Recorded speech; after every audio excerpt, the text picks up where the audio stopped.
உன்னுடைய இன்கம் எப்படி ஜென்ரேட் ஆகிட்டு இருக்கு யூடியூப்ல? அதாவது நான் சொல்றது யூடியூப்லேருந்து எவ்வளோ வருது, பார்ட்னர்ஷிப் அதுலேருந்து எவ்வளோ வருது?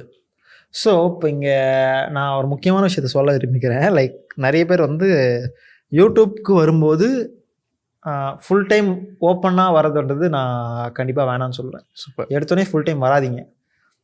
அது யாருக்குன்னு சொல்லிடுறேன். உங்கள் வீட்டில் அப்பா கிட்ட காசு இருக்குது, அம்மாட்ட காசு இருக்குது, ஒரு வருஷம் தாங்குவாங்க, நீங்கள் வேலைக்கு போகலனாலும் பரவாயில்ல, உனக்கு பெரிய ஒரு கமிட்மெண்ட் இல்லை அப்படின்னா நீங்கள் தாராளமாக வந்து ட்ரை பண்ணலாம். பட் இல்லை, நீங்கள் தான் வீட்டுக்கே காசு கொடுக்கணும், வீட்டில் வந்து ஃபைனான்ஷியல் பேக்ரவுண்ட் சரி கிடையாது அப்படின்னா வந்து I suggest you to go for a job or something, do something for get money. Freelance பண்ணுறீங்களோ எதையாவது பண்ணுங்கள். மந்த்லியில் வர மாதிரி பிளான் பண்ணிக்கோங்க. பிளான் பண்ணிவிட்டு அப்புறம் நீங்கள் வந்து யூடியூப் வீடியோஸ் பண்ணுங்கள் ஃப்ரீ டைம். அதை அப்படியே சும்மா க்ரோ பண்ணி இது வந்து வருது அப்படின்ற ஒரு நீங்கள் ஃப்ரீலான்ஸ் மூலியமாக ஜாப் மூலியமாக ஏர்ன் பண்ணதோட டபுள் மடங்கு இதில் வரும்போது இதை அப்படி ரிமூவ் பண்ணிட்டு நீங்கள் அதுக்கு போய்க்கோங்க. ஓகே.